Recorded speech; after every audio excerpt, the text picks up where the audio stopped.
Welcome to Self-Perfected.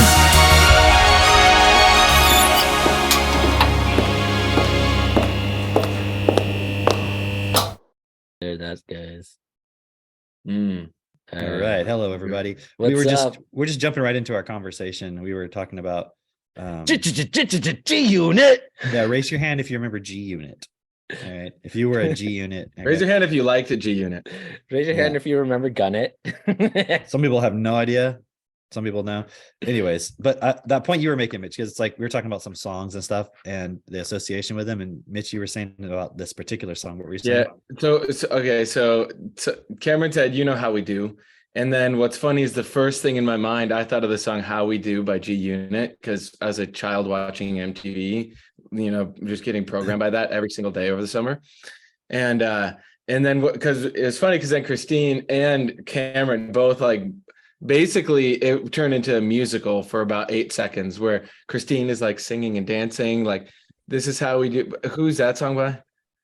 Oh yeah, who is that by? This is how we do I feel like it. Drake would know. I should know. This is how we do it. You know the song. Everybody It knows was like it. some Boys to Men song or something. No, it's not Boys to Men. No. Is it men or women singing it? No, it's men's Montel. song. I knew it was Montel. That's it. Montel. That's Montel yeah. Jordan. Yeah. Like Montel. the host of like that. No, TV not show? Montel Jordan. No. Oh. No. Oh, now I didn't know there was See, another one. Wow, my programming. No, it is Montel Jordan, actually. Yeah, you're right. Yeah. Like the actual guy That's who was so also funny. the I had host that of on the TV tip show. of my tongue, but I thought it That's was wrong. hilarious. I was like, isn't that like the TV show host? But Yeah. See, okay, isn't that so funny? For anyone who doesn't realize the extent of programming, you see how you can just hear one thing and it leads to this and that, and oh, isn't it that? And then you're like all in your mind thinking, Mhm. and then people have the audacity to think that programming is not running their lives. Yeah, and they think So- the solution to their life is retaining their semen. Yeah, I know. Or like Forex trading, or just Yeah. like working a sales job. Or gematria. Yeah, all the above. So anyway, happy right. Sunday morning, Wow. everyone. Somebody asked us to talk about them on the podcast, so we obliged. All right. We won't say their name. Yeah. But that point you were making about how when you listen to that song and like the association of like it's like what makes you get not you're actually getting angry, but like that's the Right. feelings that it evokes, right? Of like getting angry and like wanting to like think about that. Like yeah. if you I was looking at this point. Okay, look at the 90s, right? What was the kind of music styles? There was like grunge, there was probably some style of hip hop or R&B going on, Mhm. versus if you look at the type of music now, and it's almost like, well, it's not almost like, it is like certain styles of music are injected by the system to create a certain mood and atmosphere within society. Do you know what I mean? Like go back to like 2000s and you have like Smash Mouth and that kind of shit and Counting Crows or whatever, and there's like Yeah. these Nickelback, Creed. Yeah, like boy bands and girl bands were a huge thing, mhm. like those cheesy kind of like Backstreet Boys, Spice Girls. I just looked at Backstreet Boys. They started in 93. It's pretty crazy, crazy. right? Wait, that's Wow. totally crazy. I was like, in, They like, must second be grade or so something. fucking I was old 1 now. years old and I Wow. still became a fan at 8 years old. What? Wow. How's that even possible? That doesn't make sense. They must have been going for a while. That always surprises me too whenever I hear about this TV show that was really popular and it was like it's already been on for like 12 years. I'm like, what? Because in my mind, it's like it just exists the moment you start watching it. And then it especially with the Cameron's ability like to binge just got things. into Friends. He's like, you're telling me this isn't a thing anymore? No, but one of them was there was a TV show I used to like called It's Always Sunny in Philadelphia. Oh It's a Oh, really yeah. funny TV show. And like it's been on for a long time. They're Like, like and- season 20 probably. It's like over 10 years or something right now. It's just like that's crazy, right? And I haven't watched it in a long time, but it was just like probably what happened was I started watching it when it was already well in progress. So my association Yeah. with it is that it's started at that moment, right? But One thing I noticed, like probably once a week, Jess and I will watch something on TV, like not TV, but Disney like Plus. Netflix or something like that, or YouTube or Amazon, whatever. This episode brought to you by Amazon, YouTube, and Netflix Alexa. and Amazon, YouTube. Hulu. Yeah, YouTube.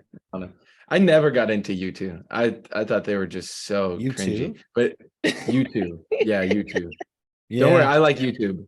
You know, I Not into love YouTube. YouTube. Boost us in the algorithm, YouTube. It Okay. has some cool songs, Anyway, but I'm not into it. Yeah. yeah, I don't Isn't know. there It- a thing where you get like when you download Apple Music or something, you automatically get a YouTube song, and people were like Yeah. pissed about that. 'Cause Yeah, they're like, that I was don't want a weird. That was fucking interesting. Oh YouTube yeah, I was like, song. get this Yeah. shit out of my library. I do not want this. I'm trying to listen to G Unit. What is That's this a shit? weird approach. the That's a weird opposite. marketing approach. Okay. What I have noticed though, when we're watching some of these like TV shows, the one we're watching right now is this guy who's like a CIA guy, but it's like kind of funny, and I don't know. It's fairly entertaining. And Columbo? no, not Columbo. I don't even know what the fuck Columbo is. But it's like I'll be like going out at night to like lock up the chickens and stuff, and I'll just be out there and I'll just like look over my shoulder. I'm like, whoa. It's like your mind will just start going into this paranoia if you're not careful.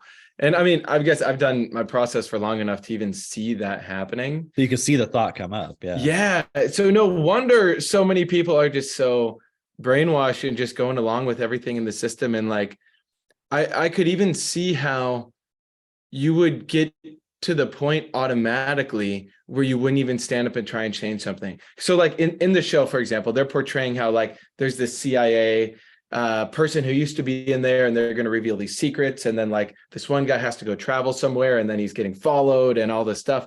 And I'm like, I see how unconsciously you could just accept the fact that like, this is way too complex. We could never sort out something like the CIA and all the intelligence things from around the world. And you just go into the state of passivity towards what's going on in the world. Now, you know, that's why I've spent a lot of time working on myself and doing self-forgiveness, using my techno tutor very specifically on different points, like looking at where I see myself as being inferior, for example, like to the government, to intelligence agencies, to just groups of people. And it's been epic. Like I remember early on when I got into techno tutor, Cameron, you and I were talking about how, you know, like equal life party, long-term stuff we want to do. And you're like, hey, you know, if you're looking for a show to watch, like, okay, I literally spend probably an hour and a half a week watching something like that. But when I do watch it, I like to watch a good show. It's entertaining. I like to see what they're programming the masses with. But Designated Survivor, remember that? Yeah. And you're like, yeah, just look at how high vocabulary the situations are that he finds himself in. You know, there'll be like this outbreak over here, or this war, this foreign ambassador does this. And I remember watching that, and just in the past, I would be like just watching it for entertainment. But now I can see it, and I'm like, wow, imagine you're in that situation. You know, I know it's a fucking movie show or whatever it is, TV show. But No, movie show. That's one good. of them movie shows nowadays. Movie film. However, this is like such a cool point to look at for people listening to this, is when you're watching a movie or a TV show, do you just see yourself as this entertained zombie watching it being like, oh, that's so great for them? Or can you see it and look at like, who am I in relation to this? Who am I in relation to these ideas? Who am I in relation to the world system? And then really looking at like what's possible, because I like thinking like that. Dude, I like the that point that you entertainment brought point up. is crazy. Oh, go ahead, Drake. I was going to say that point about like people just giving up, like, you know, like feeling like there's just all this overwhelm of like, oh, the CIA is just so complicated, or intelligence is so complicated, or, you know, the government is so complicated, or whatever it is, right? Somebody made a comment on one of my posts. Like I made a post that was basically your child or the parent is like an artist, right? And they are sculpting their child or whatever, but also at the same time, they don't realize they're also sculpting the future, right? And somebody commented on that, and they said, I agree with the second part, but I don't agree with the first part, because you can't determine what that child's going to do. It's not in your hands. And you know, they're going to make their own decisions and whatever, blah blah blah. So it's more like you're a teacher teaching a child, but it's not in your hands to shape them or sculpt them. You're not sculpting them. And I'm like, you're literally creating. Did they not like the analogy? They didn't like They're the like, analogy. it's not really sculpting, it's more of like finger painting. Yeah, It's just for that, you it's, know? They're like, it's more like you're telling somebody else, and then whether they do it or not is up to them. And like I realized that for that person, what they're not being self-honest about is like parents are not self-honest about all the decisions that they're making in regards to their child and how they're educating their child, and that they don't know how to educate their child. And so they're afraid that like they're going to say something to their child's not going to listen anyway, or they don't know how to make sure that it gets through, that the child really understands them. And so then it leads to them taking this like hands off, like, oh, you really just can't control these things. It's just so complicated. You never know. yeah. Which it's that thinking not- that's like, no matter what you do, like I can't control that my child will end up like some demon child. You know what I mean? Right. Like I have no control how my child's going to turn out. Because I remember even like, I think Mayla shared that on the podcast. Like she didn't want to have kids because she was like, well, you just never know how your child could turn out, because they could, you could do all the right things. And then, you just end up with this, child that just doesn't appreciate you or something, No, she said that So- could like turn out to be like a serial killer or something. Right, Like it could be like the right. extreme opposite. And it's like, which a lot of people have that sentiment because they don't really know how it works. Yeah. And parenting, the problem with it is parenting in person's mind, they think of it as, I'm just here to take care of their survival and prepare them to have a job. And I did a live thing while I was driving yesterday talking about some of these points. And it's like,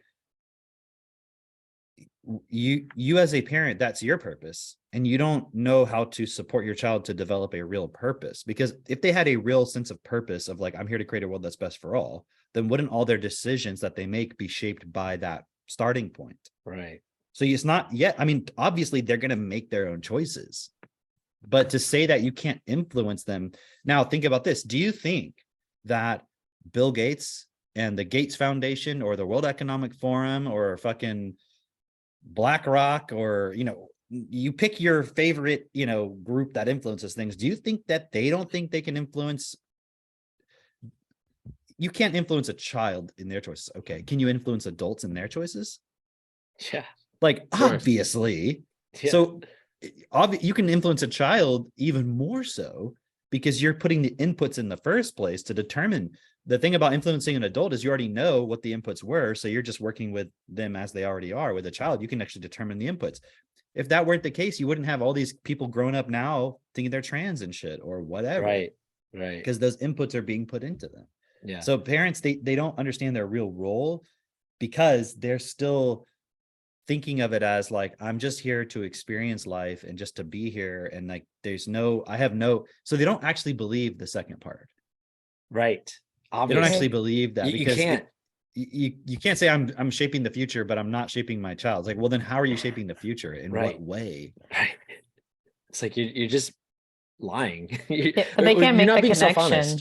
That'd be like saying that'd be like if you took the analogy of like, I'm going to make a painting. So you're painting the painting and it's going to determine how people like feel about your artwork. And you're like, well, I agree with the second part, but I don't agree with the first part. I'm not the one painting the painting, but I do influence how they feel about it afterwards. Like, what do you mean? Like, how does that even make The sense? painting paints itself, Cameron. It's one of those AI things.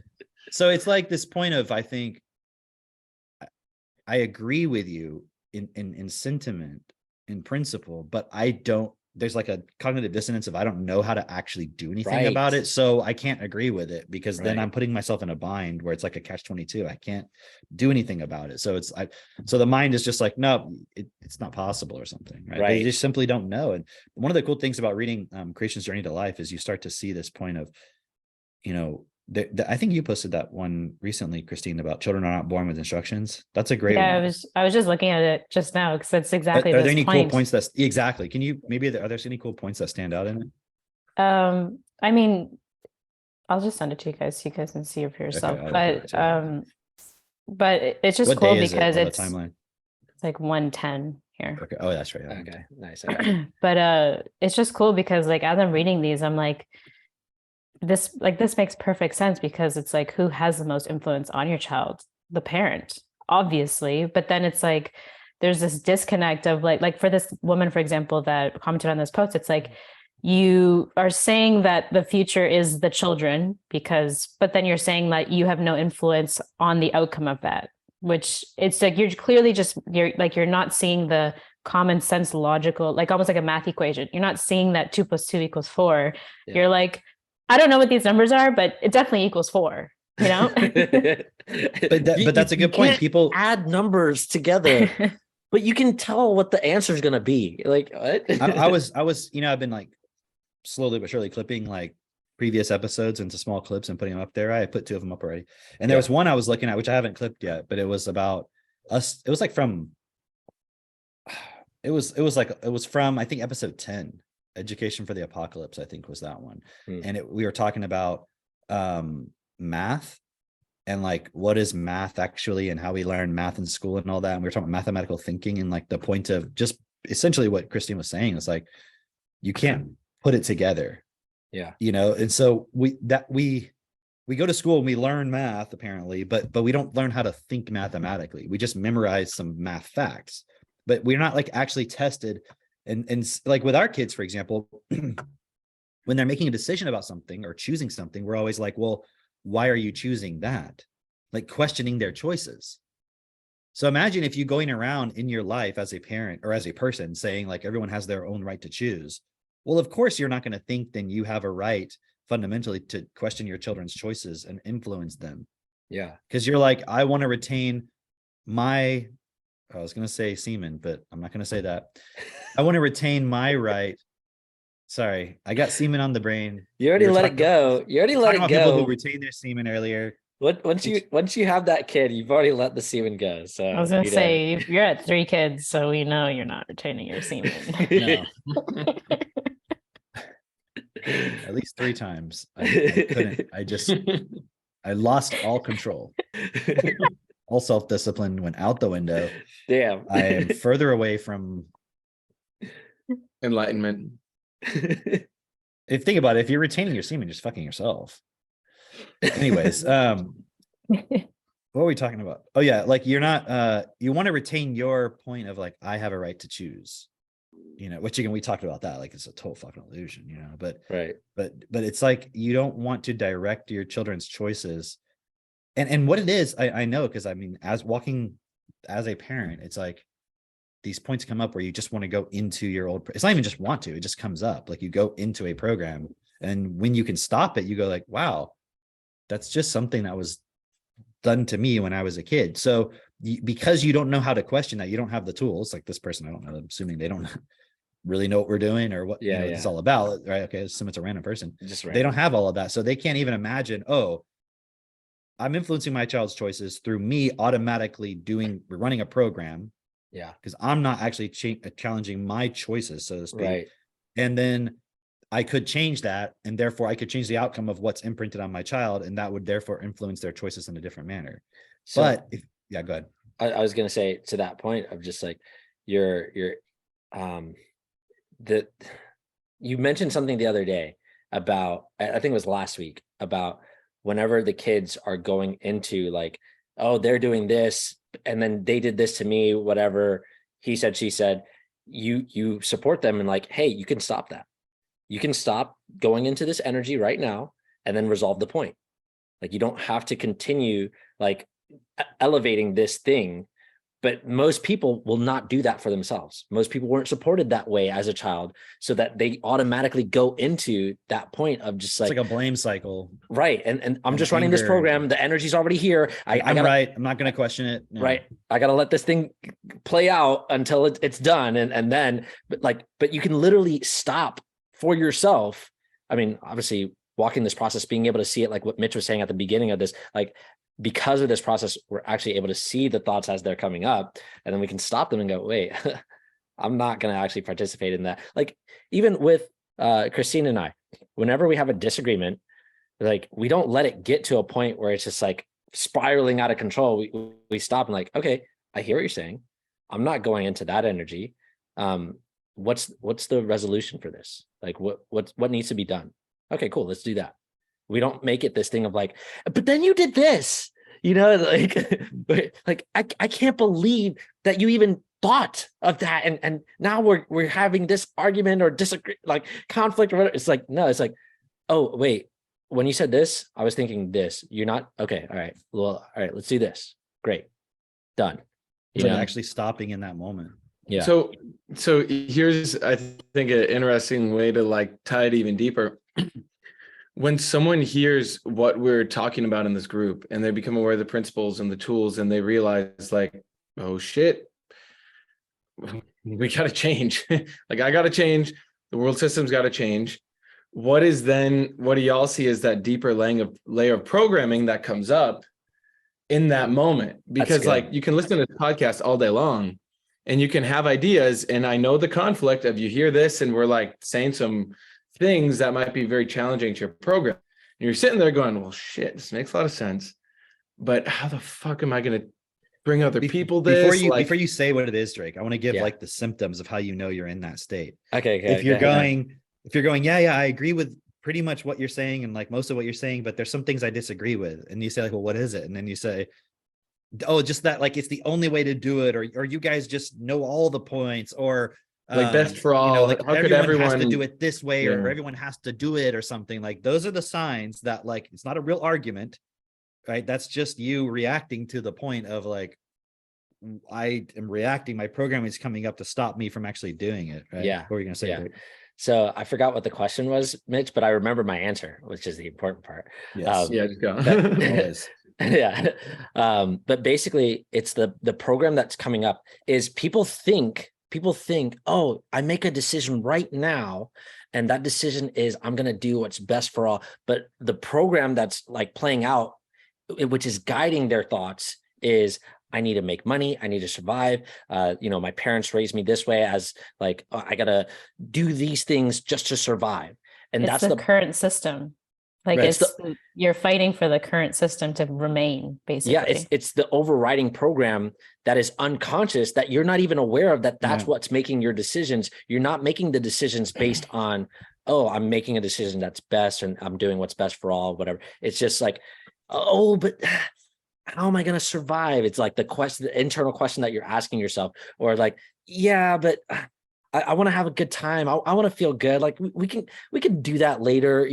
That's essentially what you were bringing up before, as far as if your child is making the decision based on what is best for all, then of course, everything that they're going to go back to is going to be like, oh, well, like I'm aiming for this, always unconsciously aiming to create this. And so I'm always going to make decisions that's going to further me getting there. But unconsciously, the vast majority of people are making decisions based on, how can I win? Just me. How can I survive? How can I like make a bunch of money? How can I feel really good? How can I? And it's always coming back to that. So even when they're consciously saying, oh yeah, but I want to do the best thing, the unconscious driver is like, that doesn't feel good. No, there's something off about it. I'm going to do this instead, because it's the unconscious driver is driving them towards staying an employee, just focusing on their own self-interest, just focusing on their own survival, all of that. And ask yourself, like, where does that come from? Right. I would highly suggest anybody who's watching this, in the moment you're watching it, pause it, go look up day 110 on Creation's Journey to Life. Go to creationsjourneytolife.blogspot.com and look up, or if you're obviously listening live, just look it up while we're talking, and then go to the timeline. The easiest way, it's day 110. Okay. And I'm just going to read the first, actually, maybe I should just share my screen. Maybe that'd be easier. Yeah, I think we should just read it, because I haven't read that in a year now, at least. Let me, let me, you got it. I gotta hide all of my semen retention YouTube and videos. as Cameron's doing this, like, just consider this too. Like, if you're newer to this, this whole idea of I have to fight for my survival, I have to make sure I'm good, all of that is what's leading to this hell on earth that's unfolding. And it's actually not going to create anything good for any of us. And we talk about this a lot, but it's like the problems that the third world is facing are coming to your doorstep. like the system is collapsing.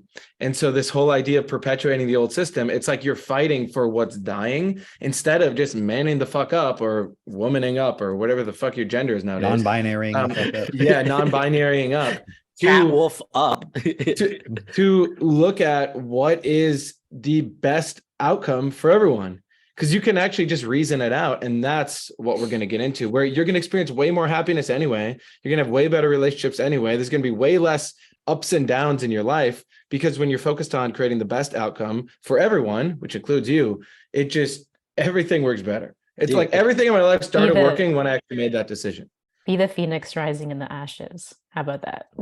Oh, nice. Wow. Okay, think about it this way. Think about it this way. Like, parents are telling their kids to be an asshole, right? It's like, this is the foundation that they're giving them is like, you need to be an asshole. Whatever you do, you need to be an asshole. And then they're like, okay, let's go play with these kids. I want to show off how kind you are and everything. And then their kid's an asshole and they're like, how could I predict that you were going to be an asshole? Like, it's like, I do everything right. I yell at you. I punish you. I do all the right things. I even bought you Disney Plus.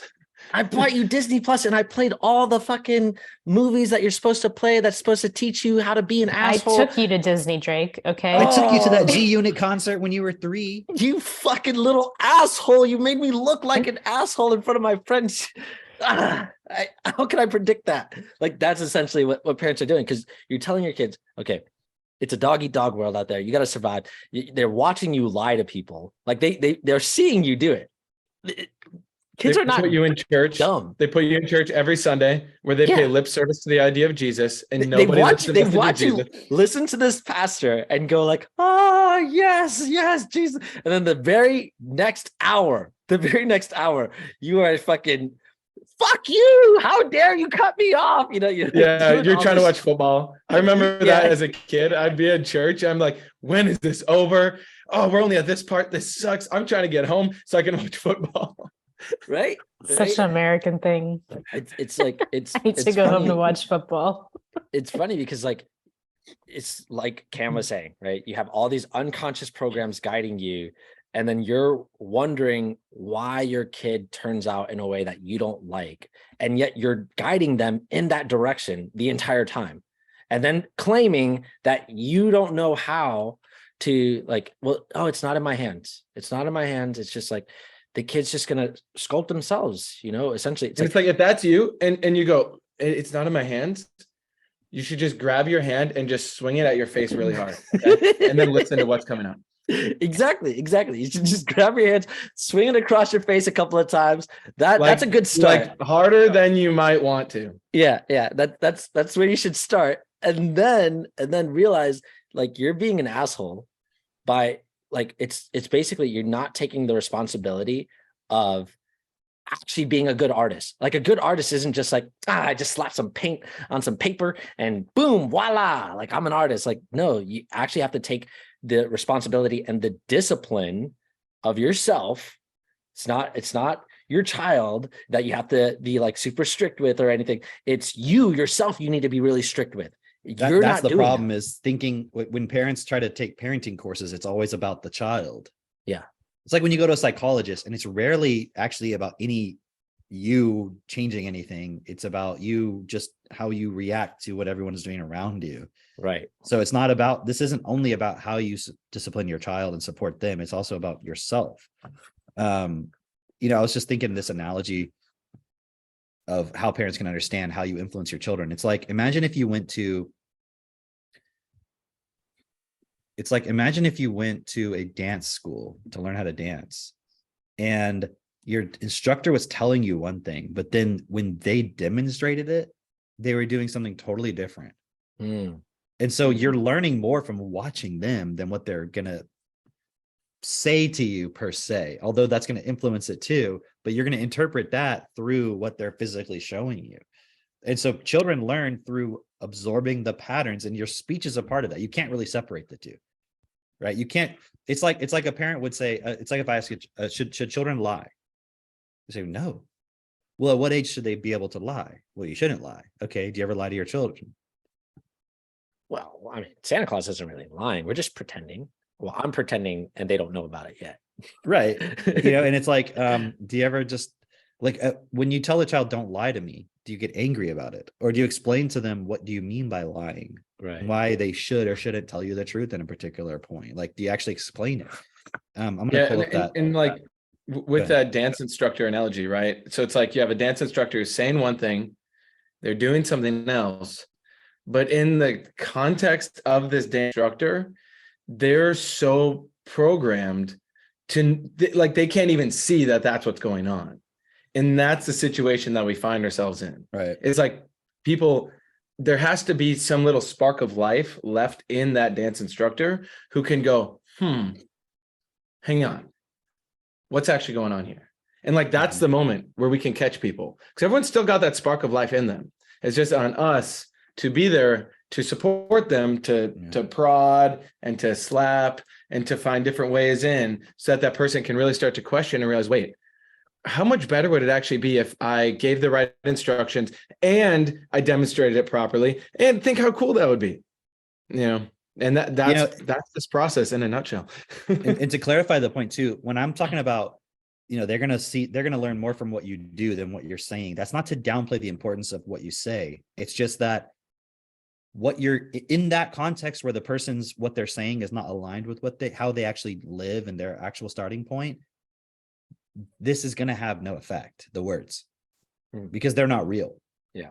When you have, it's not that they're going to have no effect. It's just not going to have the effect that you want, because there's going to be a dissonance within how you live versus that. So it's going to have not the effect you want. Versus if they're in alignment and you change your starting point, you're actually supporting the child in the way that's best, and you live that. Like you tell your child, hey, don't get angry and throw a tantrum. But then you don't ever do that, and you show them emotional stability. Then you saying, stop the emotion and stop the tantrum, it has the effect you want, because they're seeing you practicing that as well. If you tell your child, stop throwing a tantrum, but you do tantrums in other ways, like someone cuts you off and you start yelling, or you do a tantrum like to your there's so child. many ways in which you can do it. Like you even do it to your child. Like if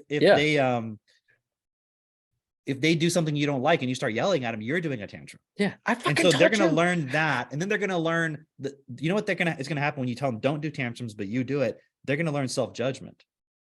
And they're going to learn something dysfunctional, because there's going to be this disconnect of like the example that they're seeing, which is being downloaded into them, and the words that are being told. So they're constantly in their mind, in their thoughts, judging themselves according to these words they hear, but their behavior is going to be based on the patterns they've observed.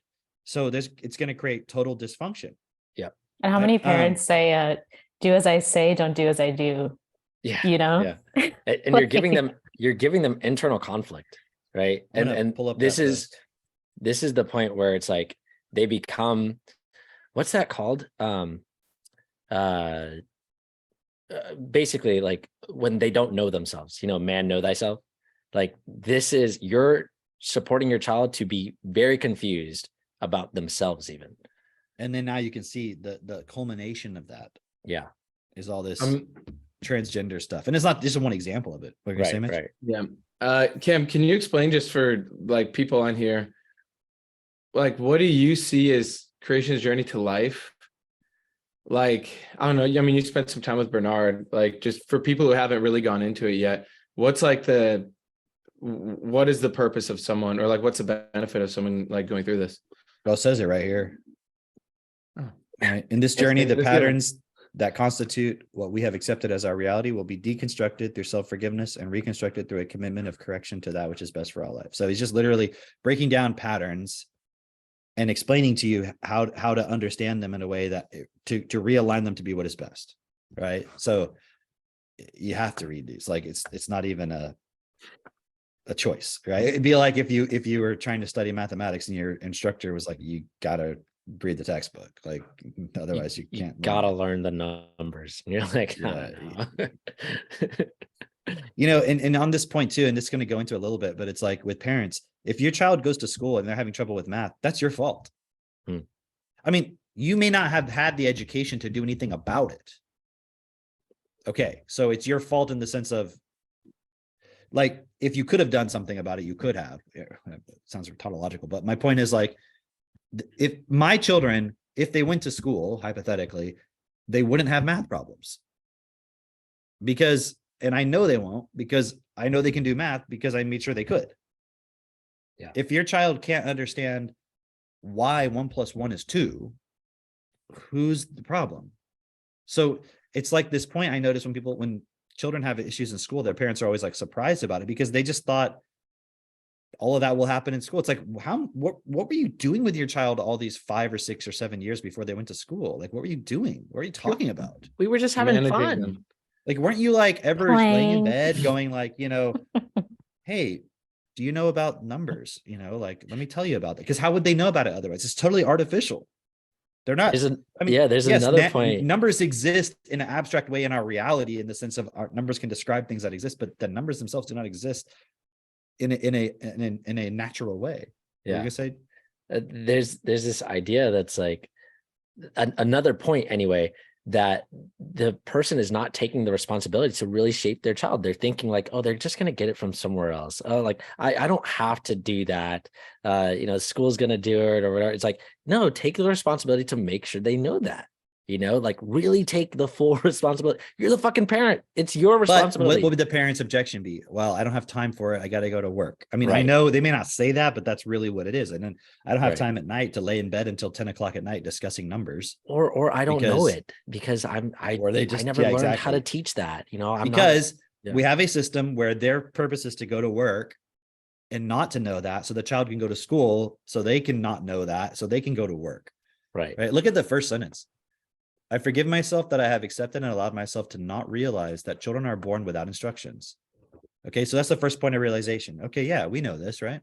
Yeah. That the parents are the ones that instruct the children into the structure of the world, which currently is primarily based on competition, which allows few to have constructive lives and ensure that most live destructive lives. How can anyone disagree with that? Yeah. The parents instruct the children into the structure of the world, meaning that's who they're around in the beginning. They're downloading that from their parents. So if the parent hasn't corrected that starting point within themselves, the children are going to automatically start absorbing those patterns from the parent.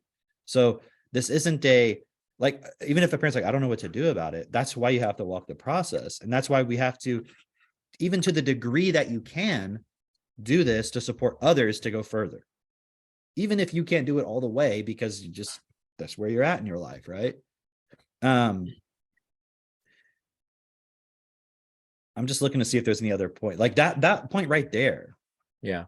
Is huge, right? The next point is pretty good too, that the parents aren't instructed how to instruct children and are thus not qualified to be instructors and are thus the destructors that will even defend their right to destroy their children, in spite of the fact that if one's not trained in effective direct instruction, one is in fact not qualified to have children under one's supervision and would never employ someone unqualified to do a job. Yet, the most important job on earth, which is to instruct newborn children, is allowed to be instructed by unqualified, inadequate trainers, resulting in a world where no one, in fact, ever qualified or instructed to be part of a society that is best for all present on earth.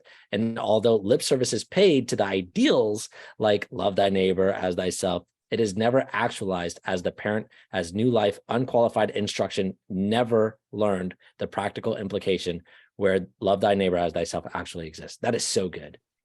That is people so would good. react to this part. People would react exactly to the part where it's like, you shouldn't have children if you're not qualified to do the job. It's just like, where is it? Thus destructors that will even defend their rights to destroy their children, in spite of the fact that if one's not trained. Yeah. Okay. So they would erect that, but then what about this part? Yeah. Like, exactly. Yeah. But people will be quick to say that kids are not born with instructions. Do you know what I mean? But then there's like the denial of the next part of like, yeah, you don't know, so you're gonna fuck up your kid. But the fear also is like, okay, so you're saying you should restrict people's ability to have children. Right. What is this? That's eugenics? under the assumption that you can't actually learn how. And so what that point we brought up earlier about people who are like, well, you guys act like you have it all correct or something like that. It's like, well, if no one has it all correct, then we're all fucked. Right. That doesn't prove that we have it all correct, but I'm just saying, like, if you can't accept that someone can have it all correct, you might as well just give up. Right. What's the point? And yet you won't give up in your life. You'll try to keep striving for more. So you're going to try to strive for more. So why not actually investigate? I'm not saying believe it, actually investigate it. I've investigated this. Yeah. It's right. There's no flaw. Point out the flaw. You can't. Right. It was funny. Like last night, I'll give you an example. Like last night we were laying in bed. It was the final bedtime, meaning it was like we we're actually laying down to sleep, not just playing in bed and having fun. We're laying in bed. So I'm there with Seneca. Max is in his bed. I'm reading a little bit out loud to them. And we were reading Foundation and Earth by Isaac Asimov, right? And there's this part where it says something about he says something about the flaw in the plan. And Seneca goes, "What does that mean?" And I was like, "What?" And he goes, she said, what is a flaw? Right. And I said, flaw. And I went back because I'd already like read ahead. And she's like listening, right? And she's like, what's flaw? So I looked at it. I'm like, oh, and I started explaining what flaw means. Right. And I'm like, it's when something is not correct within something. Like if, for example, in the context of a plan, if something is not right in the plan to produce the result you want, that would be considered a flaw. Or I said, if you're making something, right, like you're making a cake and you forget to put the sugar in it, but that's part of what the cake you want, that's a flaw in your process. I was giving some examples about the word flaw. And then it was funny because then Max goes, I forget what he exactly said because I don't remember the context of it, but he just started talking and he goes, oh, earlier when I was doing blah, blah, blah, I made a flaw in what I was doing. And then I was about to correct the point and Seneca said, oh yeah, and when I was doing da-da-da, I made a flaw. Almost like kind of mimicking him, but in her own way, right?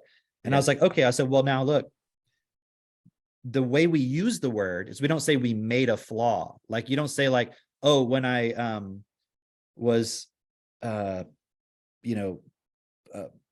designing something, I made a flaw. Normally what we would say is we would say, I made a mistake or I made an error. And she was like, well, what does error mean?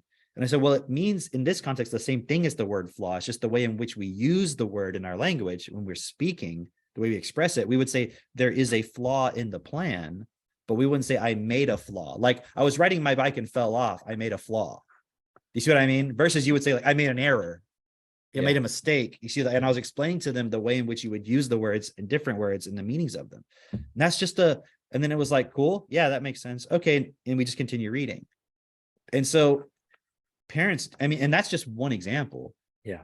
And that is kind of how we approach our parenting our children, generally speaking. So even if it was like how to make a decision about something, we would go into detail and talk about it and explain and give feedback. Yeah. But the parent doesn't even really know why they're making the decisions they're making. They don't even know what their purpose is, right? Yeah. And so this is a blog I would highly suggest to read. Look. Okay, you're gonna read the whole thing? No, well, we don't have to. I wanted to also look at that other blog that you put in the chat there. Did you But want to what read were a you gonna specific No, I was just part? say the last self-forgiveness point is really good too. This one here. Like that one. I forgive myself. Go ahead.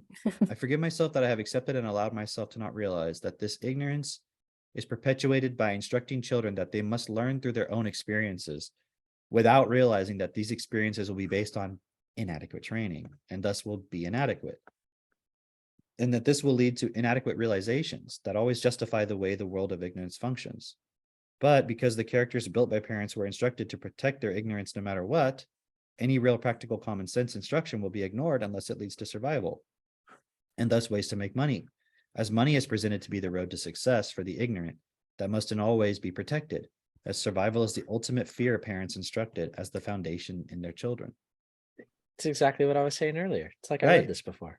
It's almost like you've actually read this. It's almost like I've studied this.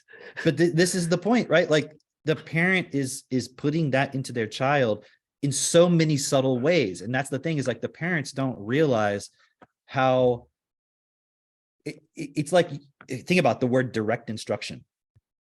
Right. Let me go back to it real quick, because that's an important point parents don't understand.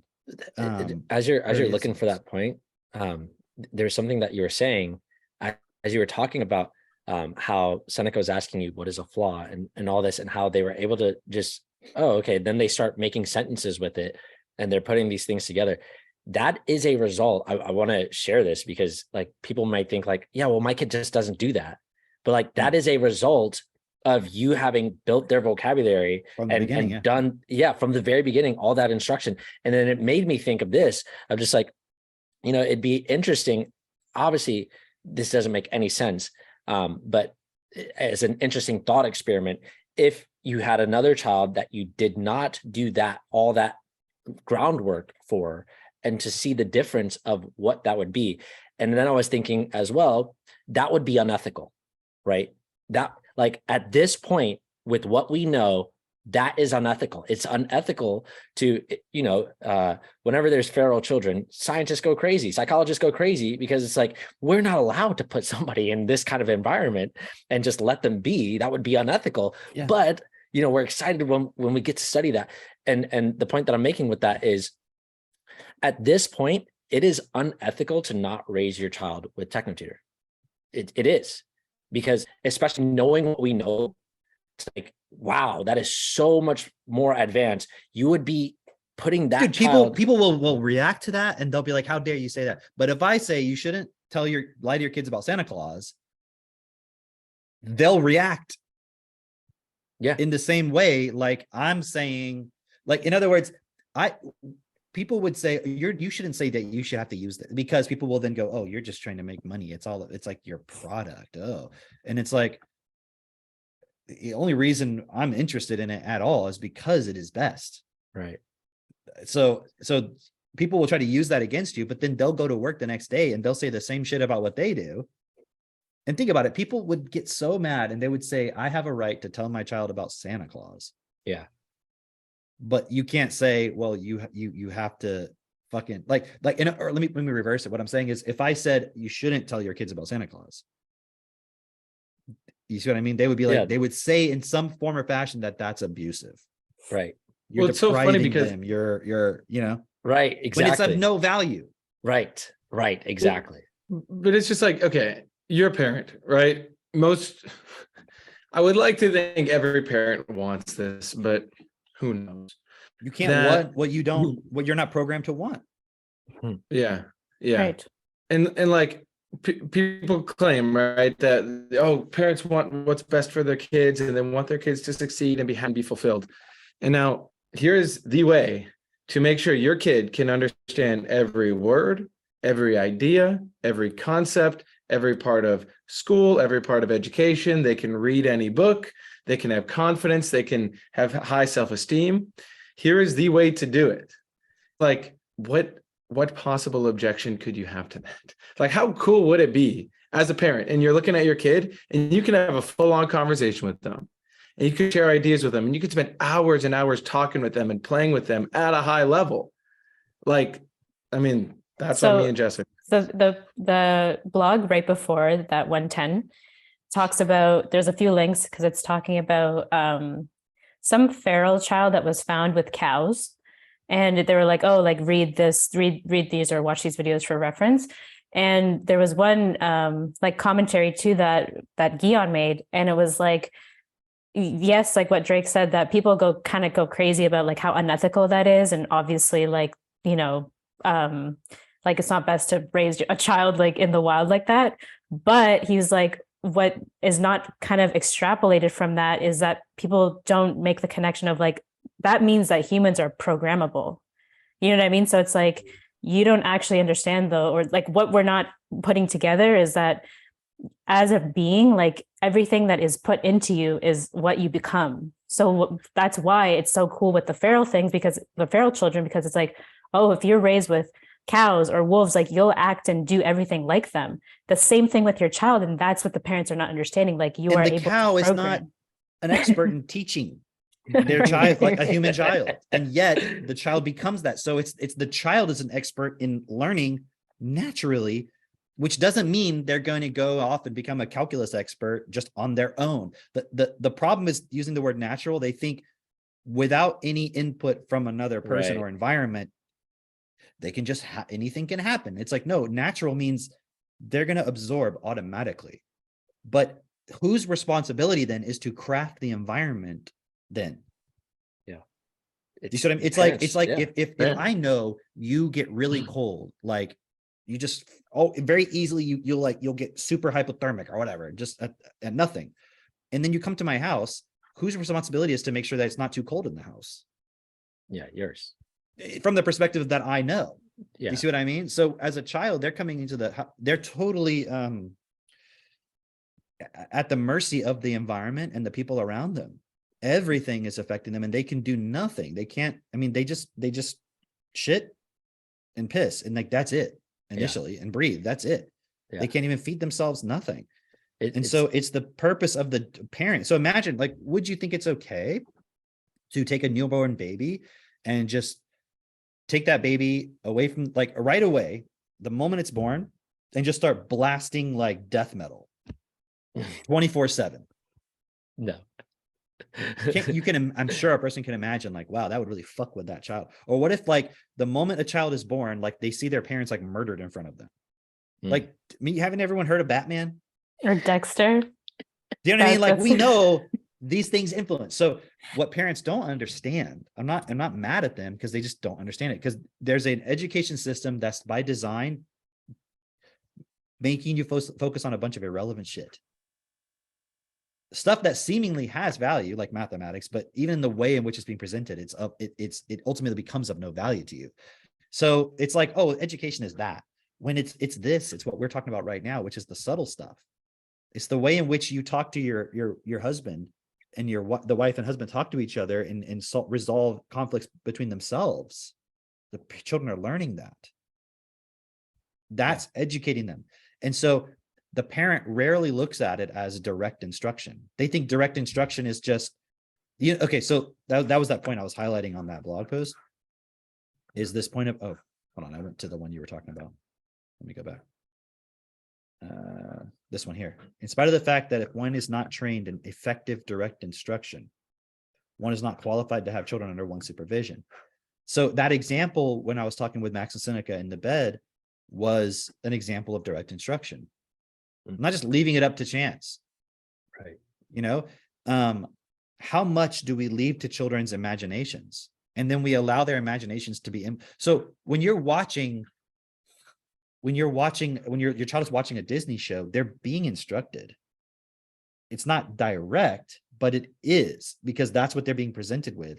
And then imagine if you're really good at telling a story where you know how to put all the right subtle implications in that the person's mind is going to be programmed with. So it looks like you're just telling a story when in fact you're instructing them. This is a program, download it. Yeah. And so when your child is watching TikTok all day and they're seeing people doing all these different behaviors and stuff, they're downloading that as, these are the patterns that I'm going to live. Even the patterns of thinking having clout on TikTok and Instagram is important. All of these little patterns. Yeah. What was I going to bring up? I wanted to bring up this other point, unless you guys want to add anything to this.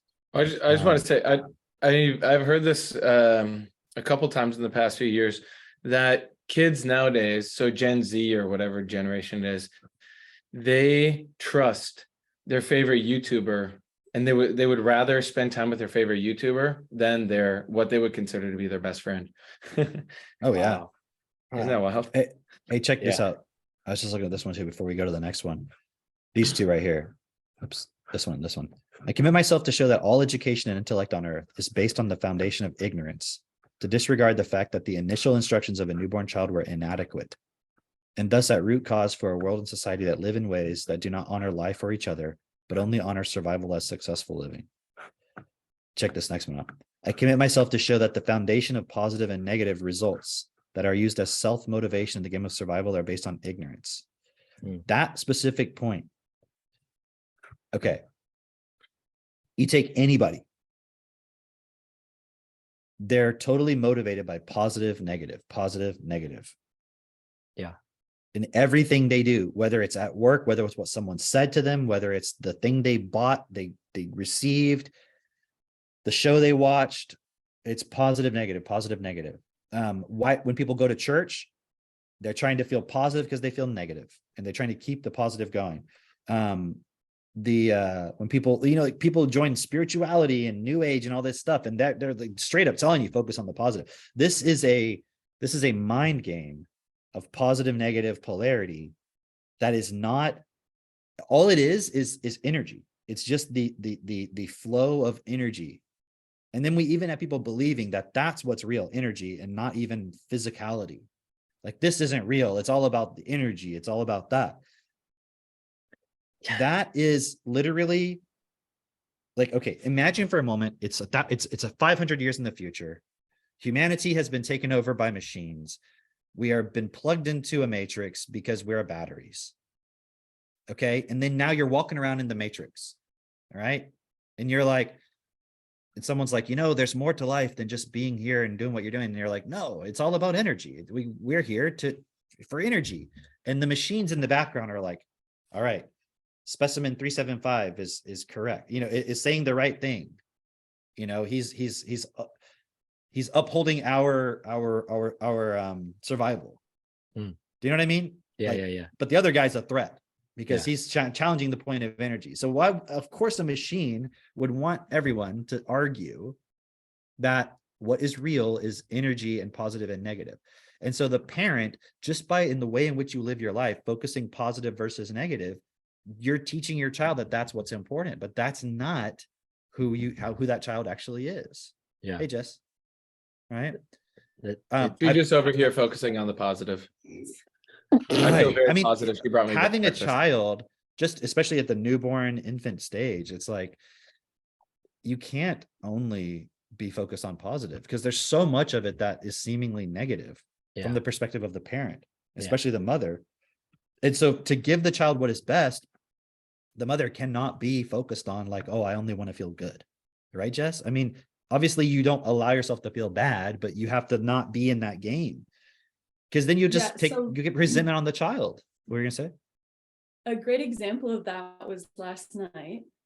So yesterday throughout the day, after his morning nap, he really didn't sleep much throughout the day until in the later afternoon, he took another nap. But because it was such a late afternoon, when we went to bed at the usual time, 8, whatever, he was not tired.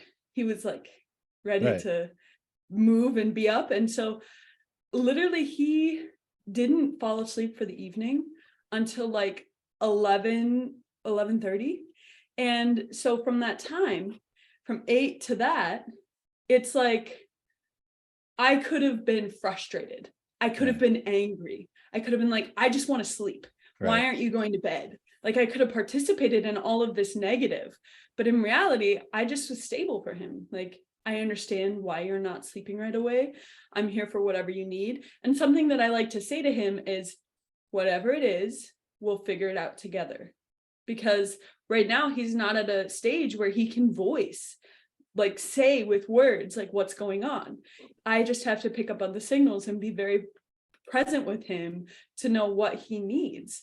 And so that's a perfect example of like not participating in the negative or going into super positive, like, it's okay, baby, I'm here for you, it's gonna be great, we're gonna fall asleep soon.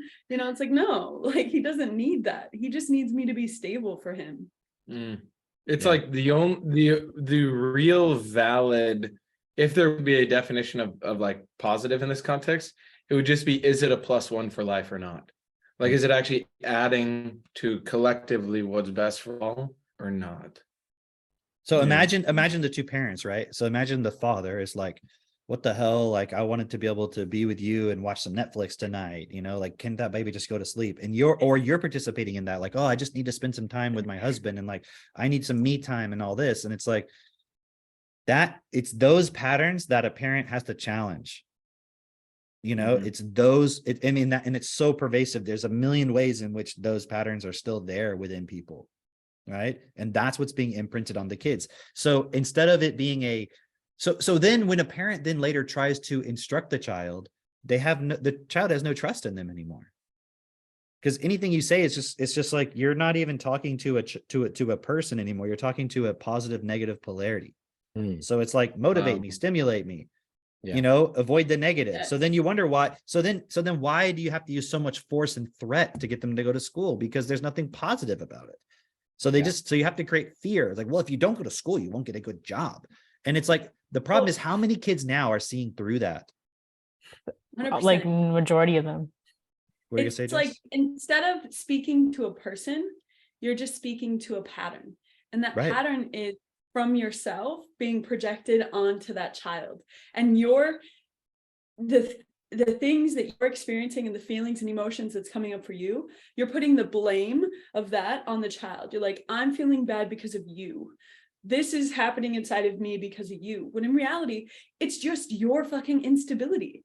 Stop projecting on this infant who is so like innocent. They're just trying to survive. And then you're trying to say that you're causing me all this pain. No, you're causing yourself that much pain because you're participating in these shitty patterns that you've accepted and allowed that you got from your parents, that they did the same thing to you and they blamed you for their pain. Well, you get to stop it. You get to say no more. Like, I'm not participating in that. I'm going to breathe and work through my own shit and not project it onto this innocent little child.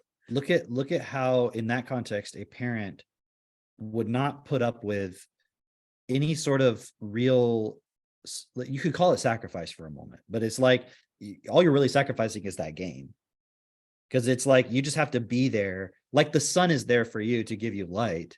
It's not like, well, I got something better to do right now, right? It's like, okay, this is what you need because based on where you're at in your physical form, you need this from me, okay?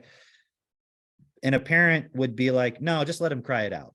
Or no, you can, you know, whatever. They'll neglect the child what they actually need because, but they'll go to work the next day for 8 hours and do some drudgery.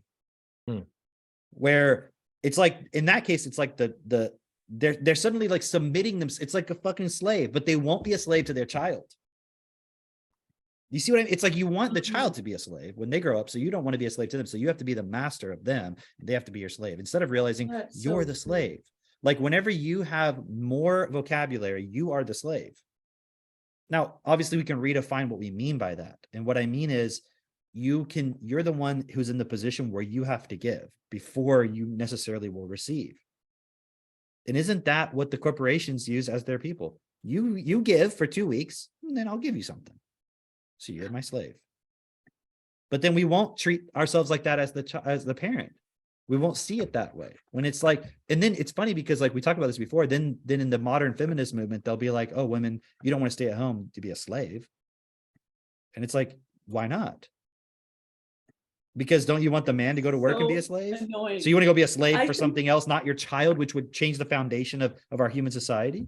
What are you going to say? I'm in all of these Facebook groups of like moms, new moms, and it's so funny when all these moms are like, yeah, I'm 6 weeks postpartum and I'm going back to work and I just wanted support on like picking the right daycare, picking the right all this stuff. And I'm like, you're sacrificing this life. Like this child is no longer being supported by the individual who gave birth to them, the one that has their DNA, their programming, their patterns. And you're like, somebody else raised this child for me. And all you're doing is creating so much consequence inside this and conflict because the people now taking care of this individual have no idea what their fucking patterns are. So they're not going to be able to identify them. They're not going to be able to support them with that. And they have no maternal connection with them. Infant literally just spent 9 months building literally like constructing their physical body from your physical body. And then you're just trying to say, somebody else who they have no identification with has to now take care of you. And did the parent even actually check, like, do the people I'm giving my child to actually know what the fuck they're doing? Right. Yeah. Also, it's funny. I saw something. I didn't fact check this, but apparently it's like illegal to separate a puppy 8 weeks, like after they're born from the mother. But yet, like you just said, Jess, like people who don't get maternity leave as like humans, and then people will easily just like send their child off. Like I mean, Drake knows his family owned a daycare. There was people who were coming in 6 weeks, 8 weeks old with their little infant being like, I need to like I need to sign up for a daycare because I have to go back to work. Yeah. Like, you know, and I mean, and there's a you do it for distinction business, between, but it's not best. there's a distinction between the people who go to work because they have to survive. And like, we have a society where women, they don't need men. And so and it's like this whole thing where they are the only one who can support the child, and then also the only one who can work, and they're in that situation and they're fucked. Like, it's not like to blame those people, Right. but then the responsibility would be even more so on those who are in a position to not to. It's like some people just do it as a lifestyle, like, well, I need to go back to work because I'm bored. And it's like, what the fuck is that? The best thing you can do with your time? That's like, you can't think of anything more creative to do with your time other than just go to a job. Like, you couldn't create a world that's best for all in that time period. Let me No, go I gotta work just for go some work for a other little bit of man. money, which is so, huh? Let me go work for some other man, not my husband or my child. Like, and they're like, makes no I'm not sense. fulfilled. I'm not fulfilled enough at Right. home. And if you're participating in that pattern now, and then you have a kid later, what, suddenly it's going to change? No, you're fucked. You're making the choice now. Yeah. You have to now look at, okay, how do I create a world that is best for all? Whether I have a child or I don't have a child, I need to participate in that, because if you want to have a child eventually, like, you need to already be on that point. Yeah. What was this comment? Julius's comment was pretty good. Let me just say this quick. Yeah. That's why it's so great what we have. It's just still in its infancy. Right. Is literally someone can be a technical distributor and not even have to work full time at it and make more than they would in their job. So it's just on that person to make the decision to say, I'm going to fucking figure this out. And then in the next 2-3 months, you can literally replace that job. So now if the parents are together, the dad can go work and build a business in education, and the mom can stay home with the kid. Or even if it's a single mom, I have single moms that work with us too. And you can make money doing that. So it's like, we have the solution for it's on that person to actually within themselves go, okay, I actually want to change. Let me now connect. Yeah, because if you think about it, like, unfortunately, like Cameron said, yes, we have certain people in situations where they have to provide, they have to work. But if you look at the amount of money it costs for daycare compared to the amount of money they're making, if you're making minimum wage, you're not barely breaking even. Like, you can't tell me that's that why you're there's making programs. money. But the thing is, like, for example, like at Drake's like grandmother's daycare, like they have government programs that will subsidize the cost. So they're still They just making give the money to the parent. Right. It's so, Right, but again, right. that shows the system is like, no, we want to separate you, instead of just giving it to the parent, because like, oh, well, they'll spend it on, other stuff. And it's like, but you're not controlling what they spend the money from their job on. They could go spend that on bullshit too. Like, it makes no sense. So I wanted to, I'll just read this real quick. Julius Lee said, I think some parents think they can put their child's development on pause when they go to daycare and can resume when they come back home. I absolutely agree with you, Peter. People think it's like you can put your child's gender on pause and then come back to it. That's how they think of it, really. Then like, oh yeah, your child is learning all the time in those first 7 years. And so if your child's in a daycare, it's like, you should go to that person who runs the daycare, all the people that are there, go stay with them for a week and see how they live, and ask yourself, are those the patterns you want downloaded into your child? It's so funny because it's like, what's the point of doing all this studying about biology and physiology if you're just gonna like make conclusions like that? Like, I can just put my child's sexual development on pause. Like, what? Look at Aristotle teaching. It's like, I want to share this other blog. Christine, you put it in the chat for those of you, for you guys. I'm ready. The What Is Self blog. All right, we're gonna go.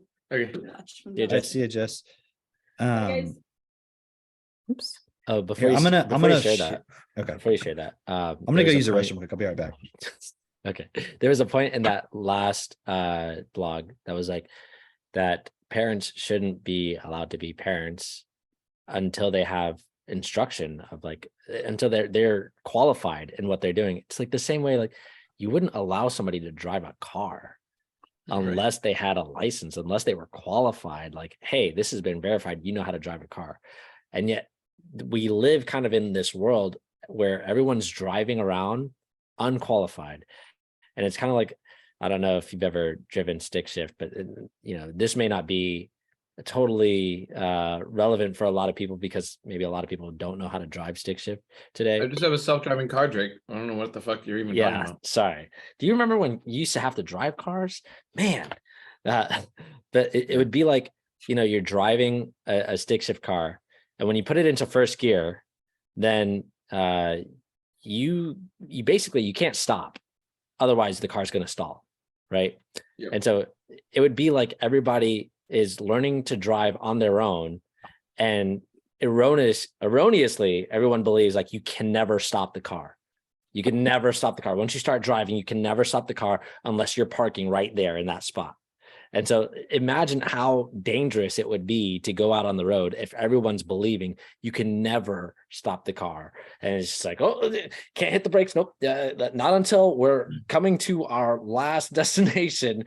Yeah, that's where we can stop the car, and then we're done. That's how people are treating parenting, where it's like this, they're not recognizing or realizing everything that goes into it and how they can be most effective within it. And that's. And if you went to your job and someone said you have to do it this way or you're fired, you wouldn't have a problem with that. You'd be like, yeah, that makes sense. So why can't we say like, this is how parents. That is my right to do it however I want to do. Gosh. Right. It's my child. It's like, okay, then it's your child. So take it seriously. What the hell? Right. But again, it's just programs. And this is the biggest part of the problem. So there's a certain part where when we're talking to people, or in this context, it's like some people are not, we understand people are running programs. That's why they're doing it. It's not like they're really thinking it through and making the choice. They're just going with what's coming up. So it's incumbent upon the people that can hear us to be the ones that take the responsibility first, because as you do and you support and people get access to the tools, then it opens it up more for other people who you would just totally discount right now. So it's the ones who can hear us. So if you can hear us at all, you cannot make excuses. You cannot go, well, I don't know, I got other things I want to do. I want to go be a Forex trader or whatever. It's like, you have to fucking take responsibility now, because anything that you think you can do right now that's viable, it's like, are you fucking paying attention to AI, to all this shit that's going on, and everything to the Davos and World Economic Forum and like everything that's going, like, do you have any fucking clue what the plans are for this world and where everything is going? Like, you're just sitting there, la, la, la, la, la. I think I could just, it's, if you as some random ass person are just now finding out about Bitcoin or cryptocurrency or Forex or stock market trading, it's like, you have you're the sucker idea. Totally. Yeah. You're the sucker. Here, I want to share this other one. Okay, Drake's back. I was waiting for Drake. This blog is so important, man. Especially, I made this point. I was telling you guys I was doing this video yesterday while I was driving, and I made this point. Let me stop it for a moment. And I didn't come back to the point because I was like trying to navigate at the same time. But it was this point of why. Oh, because okay. So did you guys watch that video I sent y'all on Team Life? Yes. The one about the AI time lapse. Dude, whatever, future time lapse. Oh, okay, hang on. I think was there two in there, or just the main one? I might have sent two, but it was specifically the AI controlling gaming that I was interested in. The first one, it was really good. The AI controlling gaming. Is it the one where it goes to 2100? Yeah, basically. Yeah, that one. And they talk about like Computronium or something. What, Computronium? No. I think you're talking about the other one. You're talking about the one that went to 3100. Yeah, the 3000 one. No. Okay, that one was crazy. That was like a little documentary. The other one was the like one with the gaming, right? The gaming one, yes. That was the one that was the best. Could you set that up? I took notes on it. I don't have the notes here with me, but I took notes on it because it was just so like fucking like wow. So, man, it was just really cool speculative documentary style video about like a timeline of like the development of AI in the context of gaming, right? And then it kind of went a little bit beyond that as well, but it was still in that context of like in the very near future, let's say 2027 or something like that, And if you take into consideration all the stuff we've talked about with Midjourney and Chat GPT, stuff that's available now, it's so easy now for people to see what I'm about to say is possible. Maybe 10, 5, 6 years ago, whatever, wouldn't have been, but now it's like, okay, yeah, I can see that happening. AI. So you're playing a game. Okay, number one, you're playing a game. An AI world is being generated in real time for you. That didn't exist already. It's not pre-programmed. It's just AI generated. Okay. So you're in these immersive worlds that are totally AI generated. Also, the NPCs, so the non-playable characters, right? The ones that are not controlled by a human user, they now each are run by AI. Yeah. So imagine an NPC, which is developing an interaction with the human players. And it's like a character that anyone can interact with in the game, and it can get feedback, and they start to develop an artificial intelligence, like a character response where you cannot eventually distinguish them from a human character. Yeah. Right. Man, there's so many points. Was there any other? I mean, there's more I want to share, but what were some other points before I jump ahead? Like right at the very beginning that was like, it was talking about like AI gaming, and they posed a question: will you ever want to leave? Right? Will you ever want to leave? Right? And at that point when they were talking about like the AI characters, basically that they're not going to have pre-recorded scripts for this character. They're going to have personalities for these characters. And imagine you can have 20 different personality points. Yeah. So you have empathetic, kind, caring, helpful, or more that are like neutral, or more that are like sinister, evil. And it's like these characters they're like people that have their own total personality that interact with you in real time. But also the AI, the game itself is recording your responses, your heart rate, your emotions, everything from the moment that you step into the game. And so it's got all this pre-recorded information about you and how you're going to respond. And so in order to keep you engaged, it's going to like, okay, you're interacting with this AI who has this character or this personality or whatever. And then it's just going to be tailored to you essentially to make it most engaging for you. And so they're going to be monitoring. There was one thing that was saying it monitors when you've got like, you're excited, when you're bored, when you're relaxed, all of that. So it can keep you wanting to stay in the game for as long as possible, not overly stimulating you, not making it too like fearful or scary or yeah, you play a horror game that makes you scared enough you want to keep playing, but not too scared you want to quit. Right. And then they said, also imagine there's millions and millions and millions and hundreds of millions, let's say, users. All that data is being collected and shared with big corporations, big tech, shared with governments. Yeah. They said, you imagine creating virtual worlds that you put children into. That's their quote school that they interact with.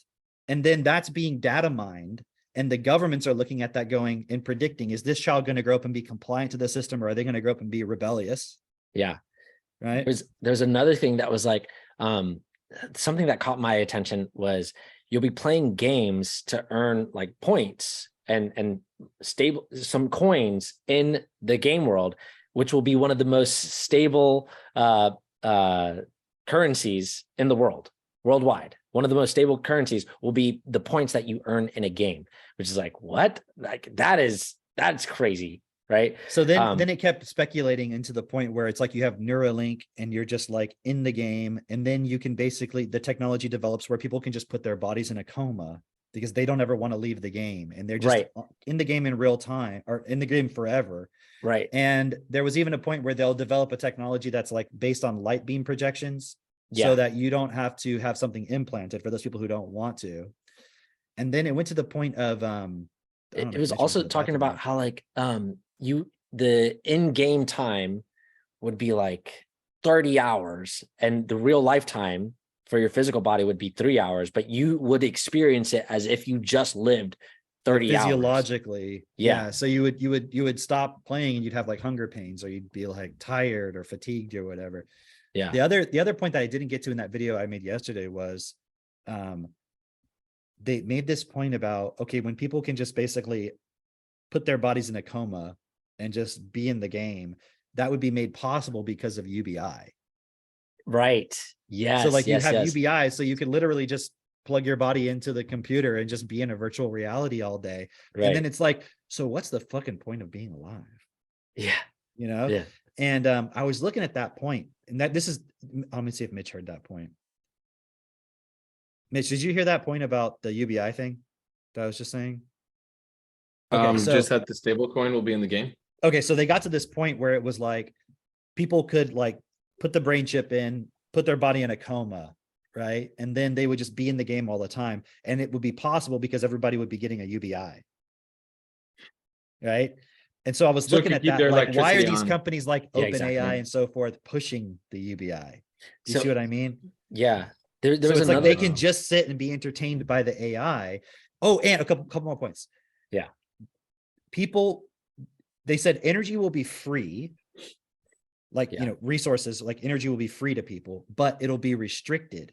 Like it'll be allotted out. This is like your carbon tax. This is what's preparing everybody for, right? All that kind of stuff. Like the climate lockdowns where you can't use your thermostat to a certain degree and all that, because the computing will be so fucking advanced. It will require so much energy that everything is going to be prioritized, energy going to running the AIs so that they'll ration the energy for actual physical human beings. And this explains even more why the elite would be so interested in depopulation or bringing population down, or also programming everybody, even within the past few years, of own nothing and be happy. It's like, Guion phrased this perfectly when he was talking about this thing Bernard had talked to him about years ago, like in 2010, about have the elite wanting, I think he called it like low quality consumers or something like that, or not having high quality meaning you're not consuming a lot of resources. So they're already preparing. You can look at the propaganda right now of everybody thinking about, oh, not using too much, not having too many kids, not, you know, don't eat meat, right? And I was watching some random thing the other day on Tim Pool with some guy talking about like Illuminati and Oh, yeah. secret You said that as societies. well. You see that one? When they were talking about Plato, and they were saying, because they were like, where does this agenda come from? He's like, even back then they were saying like, Plato was talking about, you know, the elite would have to run the world. It basically kind of deceived the average population, and they should just give them rice and grains and like not let them eat meat. Like even back then, man. Wow. Right. And the other point, real quick, the other thing I was saying was they were talking about, it would get to the point, maybe this was in the other technology one I watched. I don't know if it was in this video, Drake, but they were talking about this whole point of they'll get to the point where you can download your consciousness into the AI and like merge with it, right? Yeah. And I was saying in that video yesterday that I made, that is one fundamental point that I 100% do not agree as possible. Okay. And I was really ruminating on this, like even like this morning when I woke up, I was like thinking about it, like, because you don't even have to argue about the existence of a soul or anything like that. So we're like, oh, I have a soul. I'm not talking about that. But the problem is your consciousness. If you think about it, like you can describe it mathematically, let's say they figure out like the exact pattern of brain waves that in memories, that's you and everything, right? But if you can download that and make a copy of it, that's not you. Yeah. That's not who you are. Like those are all a function of your body. It's not who you are. It's like you came into your body, or you are your body, however you want to look at it. And then the consciousness was developed from that. If you make a copy of it, that doesn't transfer you. Right. That's not you. You are still you. Your awareness stays right here. That's just so the danger with it, and this is something, it's really dangerous because people who are not certain about reality and they think, oh, your consciousness, that's who you are. Then you would believe you could just, oh, if you can replicate your consciousness over here, that's you. Right. But it's not. And the problem is you can have the AI so effective that it walks, talks, acts just like that person. You would not be able to distinguish the two. Yeah. But how would anybody know it's not them actually? Yeah. It's not just an AI. You wouldn't. So you're going to buy into it and then you think, oh, cool. I'll delete myself and upload myself there and I'll be online. You know, like if you read Otherland, right? It's like the same concept. Right. Yeah. But they never really explained that part of, but you were here in reality and now you're over here and something's not right. You're not actually in there if you're not in your body. It's this like leap of faith or whatever you want to call it. It's not real. It's interesting because there was another point in there that I found like very fascinating. This idea that people would spend their life reliving moments, reliving memories and just playing out different variations of those memories. Like, well, okay, well, what if this happened? And what if that? And it was just basically like you're living in a time loop. And that's basically how people go through their minds.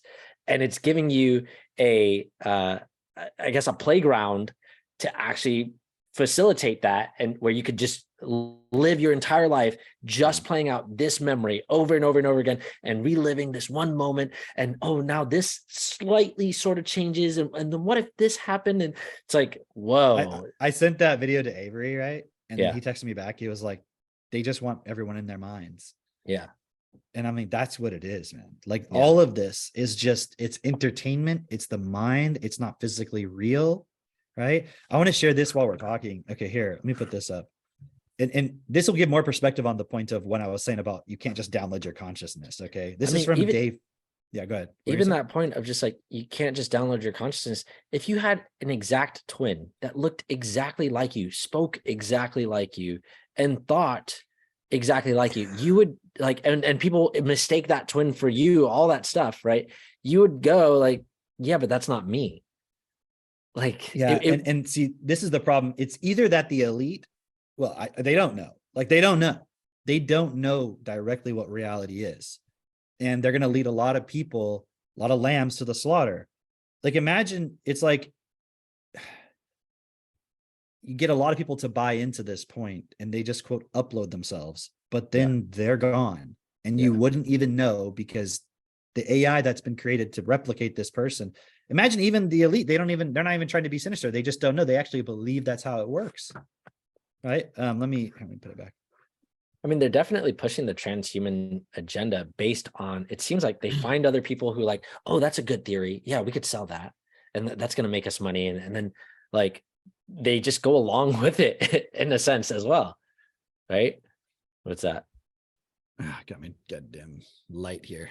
The virtually human, the promise and the peril of digital immortality. Ooh. Martin Rothblatt. That's the transhumanist guy. Okay, real quick.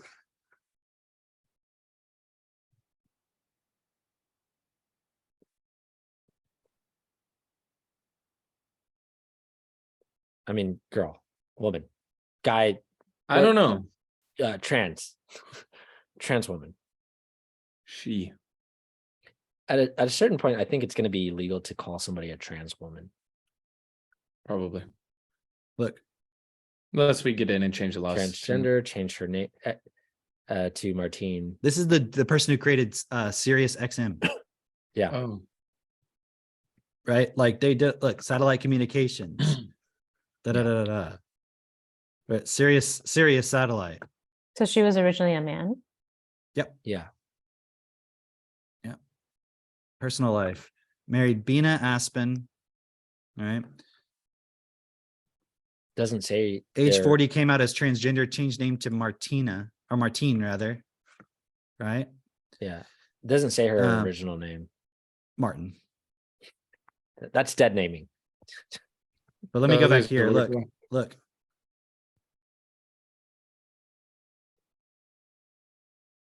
From transgender to transhuman. Exactly. I want to show my. Wow. It Trying to- here we really go. is. I'm just trying to get some information on this. Trans reads. Is that really what that book looks like? No way. 2011. Oh, wow. Right? Who was even talking about this shit back then, right? Yeah. And so it's literally a book saying that the whole point of transgender is to get to the point of transhumanism. And it's about breaking people's ideas of gender to break the idea of identifying with your physical body. Yeah. So that you will then identify with a digital self. And then look, here's the fucking latest book by The Promise and Peril of Digital Immortality. Okay, so think about this. Think about this from the perspective of someone who is going, who believes this so far, where they're just like, I'm willing to change my body for this, for like the point of transgenderism is to get to transhumanism.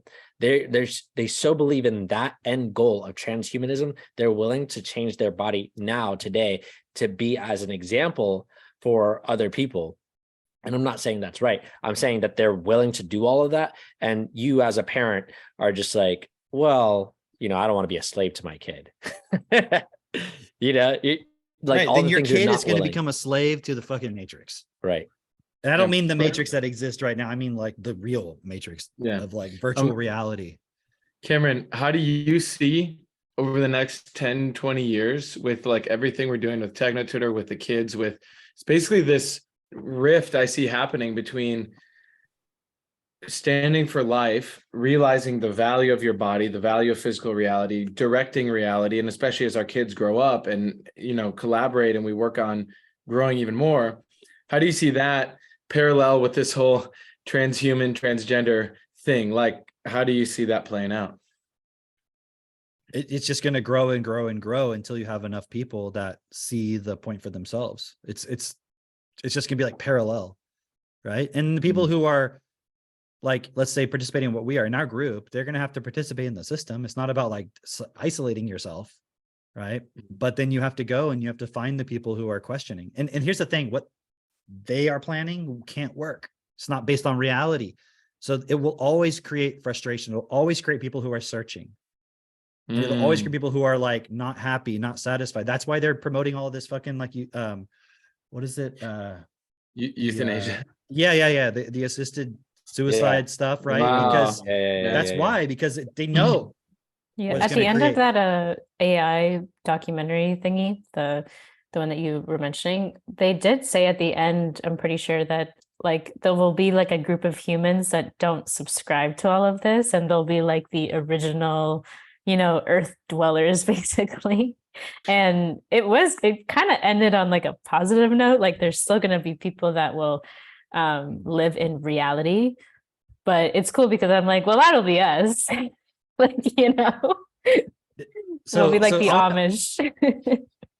I want to show a little bit of this one. I really highly encourage people to go to day 473 and read this blog, What is Self, right?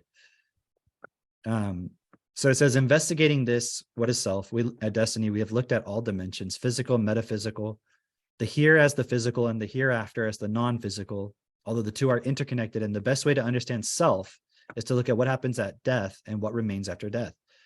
The self that is existent as consciousness is a product of a mechanism called the mind. The mind is a mechanism that uses information and knowledge in relationships, generating energy. Functioning primarily at this stage as a memory system that through interconnecting biased values within the memories into a polarized energetic entity that ends up as various forms of personalities that then function within a positive negative relationship, attempting to present itself as something that resembles self. And those that do not understand how the mind functions will very easily end up with this idea that this energy, this consciousness is self. So this is a perhaps a very difficult paragraph for people to comprehend, but this is probably the most important paragraph that you need to understand and process right now for your life. Like this is the most important thing, because everything you believe as what you are is not what you are. It's just a function of your body. It's like it's a computer that's just processing information based on relationships that it's been programmed into it. It's like you're in the metaverse. You have an avatar. Okay, let's just say, and you think that the avatar is actually you, like you have all these stats and all this stuff, and and like points and everything, and like that's me. And it's like you don't realize, like when you wake up, when you stop playing for a moment, you're like, oh shit, right? That's not who I am, right? And that's what the mind is. And so this is my point of like, you can copy the mathematical patterns and memories and everything in someone's consciousness, hypothetically, theoretically, but that's not who they are. Fundamentally as a life, that's just a pattern. That's not you. And so if you subscribe to this, the problem is if you buy into this and you participate in it as who you are subject then to those who can manipulate this within you and this. And that's what media, entertainment, everything is all about, is manipulating the energy through positive, negative, right? When you when you look at politics now, how crazy it is, it's all positive, negative, positive, negative. People charged up and ramped up over something terrible, and then all hyped up over some, victory or some great thing that occurred. Right? Yeah. It's interesting. They use the example of the car. Oh yeah. Right. And driving the car. So within the flesh, you have automation. Now, that's in automation being like all the words that were programmed into you. They're stored within your physical body. Now, automation is basically memory that becomes so accepted, that is accepted as self. And that, for instance, is demonstrated within how one speaks a language, how one drives a car, because it just happens automatically. You're just totally accepting it. You don't even question it. One will say a self is driving the car, but that's not really so. So it's not yourself that's driving it. It's your physical programming just acting automatically. That's why you can look at your phone half the time and you're like, oh, I'm already there. What really is happening is that your memory that's automated is driving the car, directing the physical body to do some actions automatically within a stimulus response environment. Very much similar to what one will see emerging now with software being able to drive a car instead of the human directing it, simply by interacting with the environment and taking you from one point to another. That is where technology is going, which is just a reflection of the technology it represents the mind. Now, this is the most important point to consider within that. What you think of as yourself is the very thing that right now the tech elites are creating as artificial intelligence to replace you, because human beings have accepted themselves as this thing, this mind, this program, this set of memories. And what is being shown right now through technology is, oh no, we can replicate that and we can make it way more advanced than that. So then if that's all you are, you're fucked. But what I'm trying to express, like, and I said it in my other video, is like, we're actually way more, let's say, powerful than just that. Like, we're not just a computer. We have aspects of us that are computer-like, but that's not all we are. We're capable of creativity at levels that people are not aware of, because all of our imagination and creativity has been focused into just trying to make money to survive. There's one more. I'm going to look it up while you guys, if you guys want to discuss the point, I'm going to look up. This was also written 10 years ago, and it sounds like it could have been written like this last year. Right. Yeah. There's one Those more. blogs are so fucking good. I made a post today that was just like, if you had the ability to control your moods, like you could open up an app, you can move your finger on a slider, and you can make yourself happier, or you could tone down, like, the grief that you're feeling or whatever, right? Would you use it, right? And I got a lot of people that were like, a couple of people were like, yes. A couple of people were like, I don't know. A couple of people were like, I want to say no, but I'm also really into like playing games or, watching movies or entertaining myself. And so that is a form of that right now, and it's interesting because it's like, I think the slippery slope there is what we talk about with, prime intellect, metamorphosis of prime intellect. Like, you get to a point where you're just living for that feeling, and you're not actually being here. It's kind of like what you said earlier, Cam, about like, okay, you got UBI, you're living in this digital world, and you're just playing a game. It's like, then what's the point of being alive? And the point is, people think like, well, but that is the point. That's what we've been programmed as. Oh. Okay, I was saying this yesterday, of just like, we have the right to life, liberty, the pursuit of happiness, right? Okay, pursuit is like you're chasing something, you don't have it, right? So that's your pursuit of happiness. But also this point of, imagine those who are programming the masses or everybody to believe in this pursuit of happiness, know that happiness is just fleeting. Happiness comes and goes, like all your emotions, they come and go, but and the way that you would actually be happiest is if you were focused on your purpose, focused on creating a world that's best. And they've programmed you to just like, no, just focus on happiness only, just chase happiness, right? And so everyone believes, oh yeah, I'm here just to experience life and feel good. That's what I believe the purpose of life is for. It's like, you missed it. You like that is a psyop to get you to actually not participate in life at all. And so everyone's over here just going like, yep, I feel really great. I feel good. I'm just looking for that good feeling. And it's like, it's like you're playing Monopoly with a bunch of people, and they're telling you the purpose of the game is just to go to jail.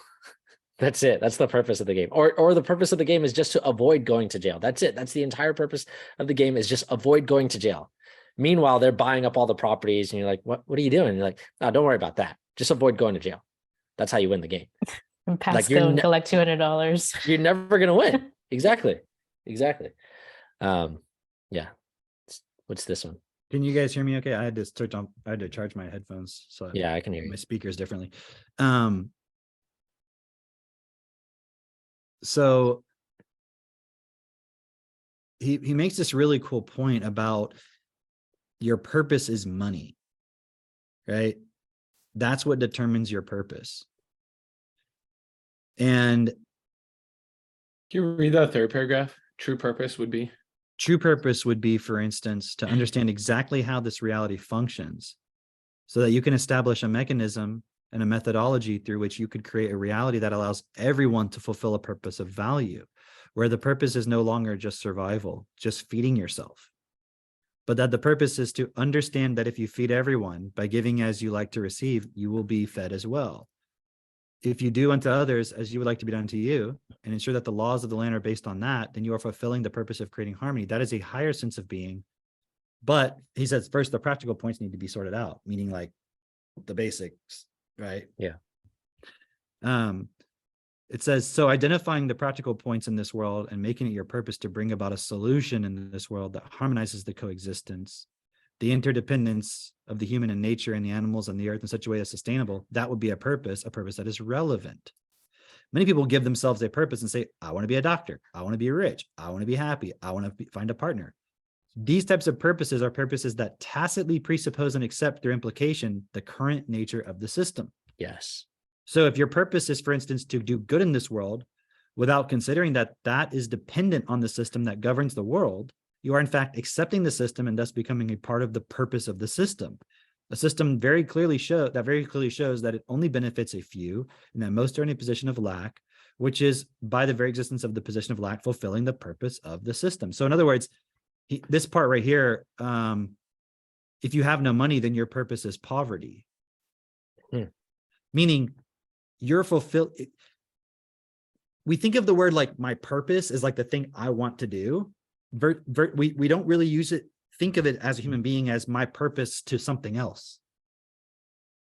Like if you were in a company and you had a job, wouldn't the company think of, oh, that person's purpose is to manage the supply chain. That person's purpose is to do the accounting. That person's purpose. So the purpose we have in the current system is to the system. It has a purpose for us. We don't have a purpose for ourselves because we're not acting in that way. Every purpose that we think we have is something that was given to you in some way, suggested, and you accepted it, but you didn't choose it. You didn't go like, what actually would be best for me? What actually is best? Because so if you are identifying, where'd it go? What is this one? Let me go back real quick. What is self? I don't have the mind one up here. Was it this one? Oh yeah, it's this one. See, if you're identifying as this within yourself, that's who you are, and that's who you've accepted yourself to be, and you haven't stopped this, or you're not in the process of stopping it, then you are serving the purpose of the system, because the system is a machine that runs on energy. And conflict, war, disaster, fear, all these things are just energy. And it runs the system of those who benefit at the top, the very, very, very, very few. Right? Why isn't the World Economic Forum on there? Why don't they have like, hey, we're doing Davos this year. Who would like to come? First come, first serve tickets. That's not how it works. They have a high ticket price, but even if you have the money, if you're not on the list, so to speak, they're not going to let you buy a ticket. Right. Do you guys see any other cool points in here? Let's see. Oh, look at this. So you have to investigate purpose very carefully, because if you accept the system as it exists and you look at the result in the world mathematically, you can establish the purpose of the system as it now exists, protecting the property rights of the wealthy, for instance, protecting the right to become wealthy, protecting the right to be happy, for instance. Then you have to understand, if you take happiness, what will make you happy? And here you have to be self-honest. Will you be happy without money? Without being able to feed your children, have a house, have a car, have a warm bed to sleep in? Would you be happy? So what is the first purpose before you can get to happiness? The first purpose is going to be money. If you don't have money, you can't fulfill your purpose of happiness. So it's bringing the point to understand, to come back to, like, it's about the money. It's about the money system. And you're not participating currently in creating a world where everyone has access to that which you would need to fulfill any purpose you would give yourself in the current context of the system. Because, like, oh, I can be happy without money. Bullshit. Then give up all your money. Put your money where your mouth is and actually do it. You can't. I like this other line. Oh, sorry. It said, no one's trying to get you to be part of a global system. That one. There's nobody trying to get you to be part of a great global society. You've always been a part of that. It's just like a family, and it's called the human race. It's a one family thing, and all the siblings of this family are fighting about the spoils of the earth. I mean, there's really some problem in the purpose thing. Find your life purpose. Yeah. Have a look at whether that life purpose is in fact aligned to the oneness that it is part of, so that such oneness can produce an equality that is best for all. Because as long as you are not part of a solution of oneness and equality as what is best for all, you will have anxiety. You will need your pills to keep you happy. Because you know at a very fundamental level that what you are doing is causing harm, and therefore you fear others will cause harm to you and live in constant anxiety, constant fear, because at any moment you know things can go horribly wrong. Who cannot relate to that? Whether you're at the bottom or whether you're at the top. Like, it's happening all around you to other people, and yet you will not give up the fact that you believe that somehow you could end up with the jackpot. You'll take the risk because maybe you will win. In the meantime, understand, in any group of 100 people, only one can win. That's the 1%, and 99 will lose. And you can see that the one that wins, the bloodlines confirm one thing. They remain the winner because once they got the spoils, once they got the power, they don't give it up. So at 100% sure, if you are not part of the 1%, you're never going to win.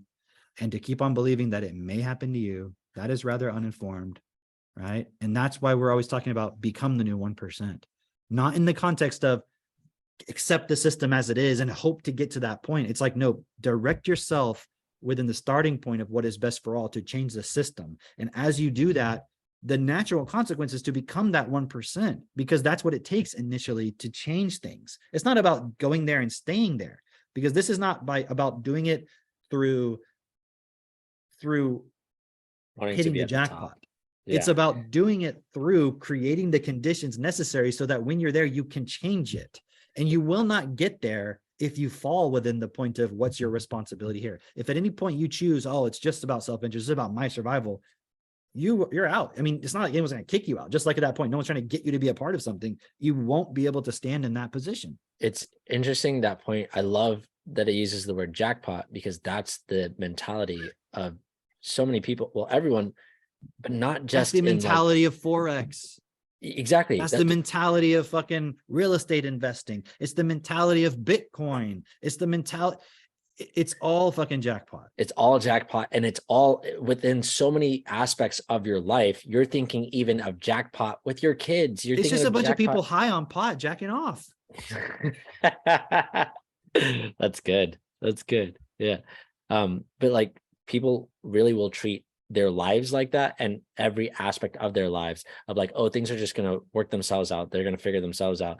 And they're not actually taking the responsibility. And then they'll get a good education. They'll hit the jackpot, and they'll become a doctor. Jackpot. They'll become a lawyer. Jackpot. They'll be happy. Jackpot. I'll get into a great relationship. Jackpot. It's like, but what are you doing to actually make that like a responsible thing that you are planning, directing, and making sure that this is the way that it ends up, so that when you get to that point, it's like, oh, it's not just by luck of the draw.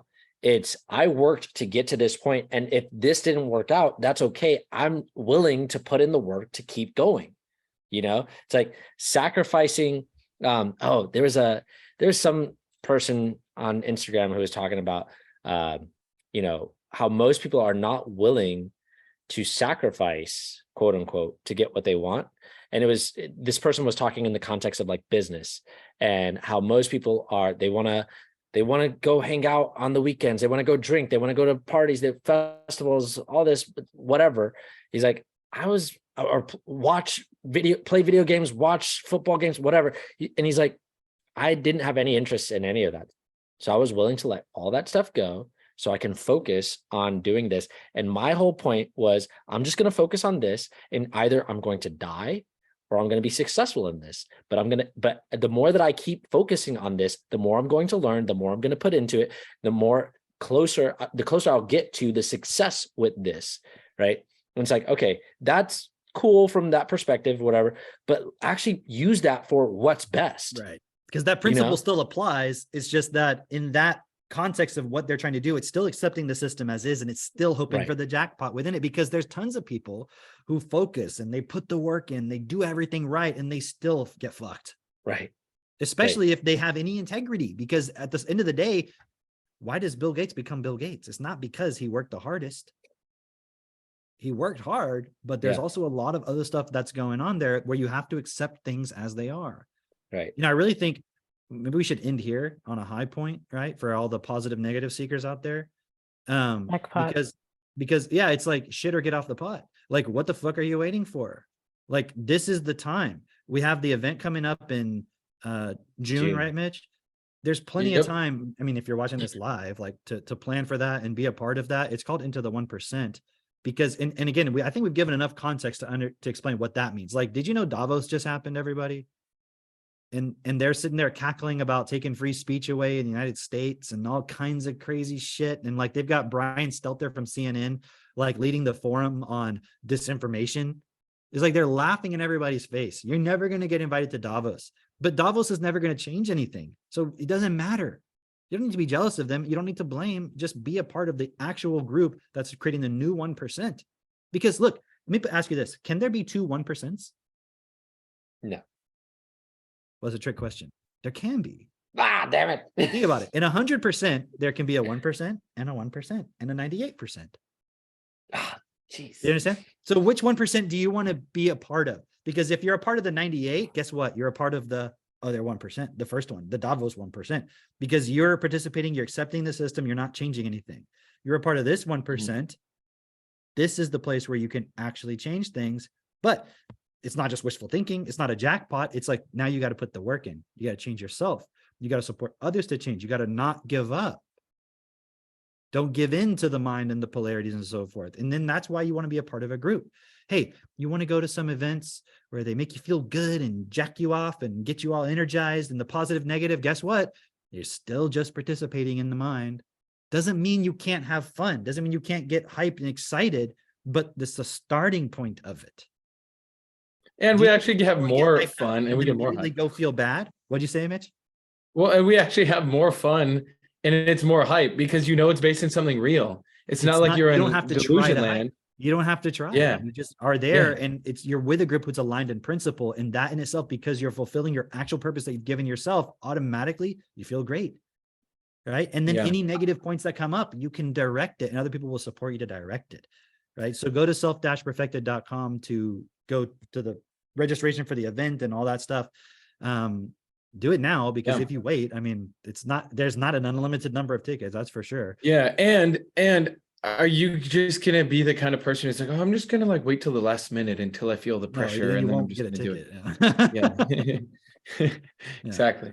So, just make the fucking decision and then just plug in, come on next Friday's hangout. Yeah, we got a bunch of emails coming out, getting raving reviews on a whole email thread. It's epic. Nice. There's so much to plug into, but overall, just be active in the Facebook group. Come to the event, just buy your ticket, you'll figure it out. And look forward to seeing you all in San Diego. All right, see y'all next time. Cool. Bye. Bye.